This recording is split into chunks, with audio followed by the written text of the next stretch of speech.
Why are people still playing Nightreign?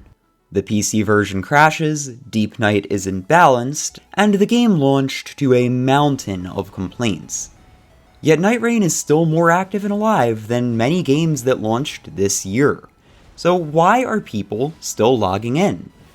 Well, Nightreign solved one of the biggest problems that Fromsoft games have always had.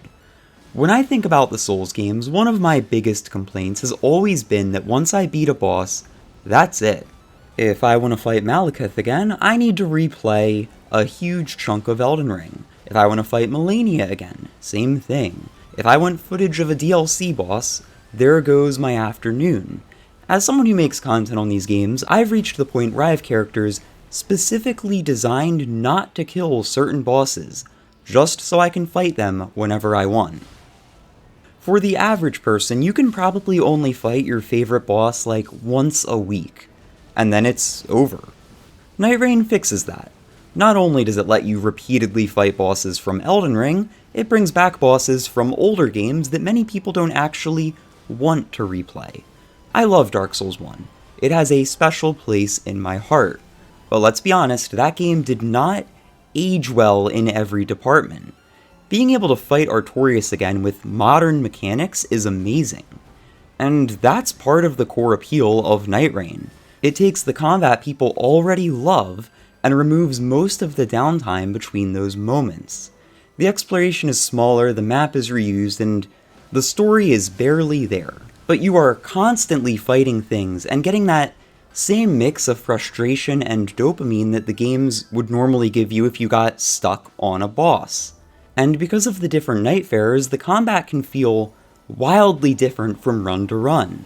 I can play Sekiro with Executor, I can play an aggressive dodge-focused style with Duchess, or I can play Raider and get my strength build on. It's still Souls combat at its core, but sometimes it feels closer to an action game than an RPG, especially when you're going out of your way to make it look cool. We've seen games receive more support than Nightreign and still lose their player base, because support can't fix a game that isn't fun. Nightreign is fun. It has plenty of flaws, but by stripping away almost everything, except the combat, and then focusing on making that feel good, Fromsoft created something that you can't really get anywhere else. Sure, crashing sucks, but I don't quit, because outside of mods, no other game lets me parry the Dancer of the Boreal Valley to death. Nightreign is so successful because it lets people spend more time doing the thing they showed up for in the first place, fighting cool bosses. And if that isn't your thing and you prefer the exploration, there's plenty of that in Elden Ring. In fact, there's plenty of that in every Soulslike. And that's kind of my point. Any company that has copied this Souls-like formula copied it from Dark Souls. The combat will be largely the same, but so is the core gameplay and how you interact with the game. A couple of the games lately have started having gauntlets, which have been hit or miss in my experience, but none of them really dilute the formula down to the pure action and combat loop as the main selling point. They all have these big open worlds that you're meant to explore, like Lies of P, the first Berserker Kazan.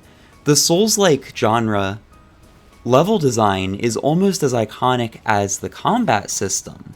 So it's interesting that Fromsoft, the first company to really make this entire genre, is also the first company to remix it into something that's more digestible and quick and easy to pick up and play, then put down after a session.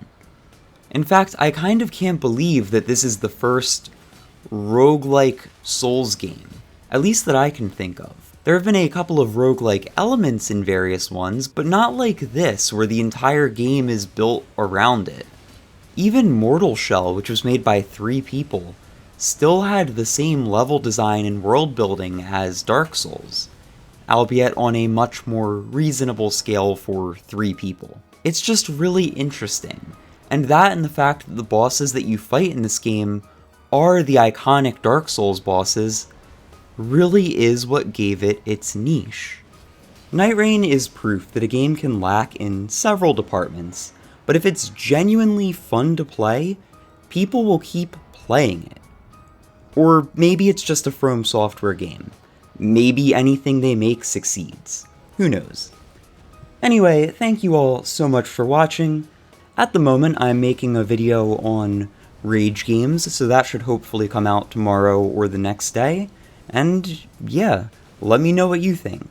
Are there any games that come to mind that you know of that don't really have anything going for it except really good gameplay, but that's enough to keep the game alive?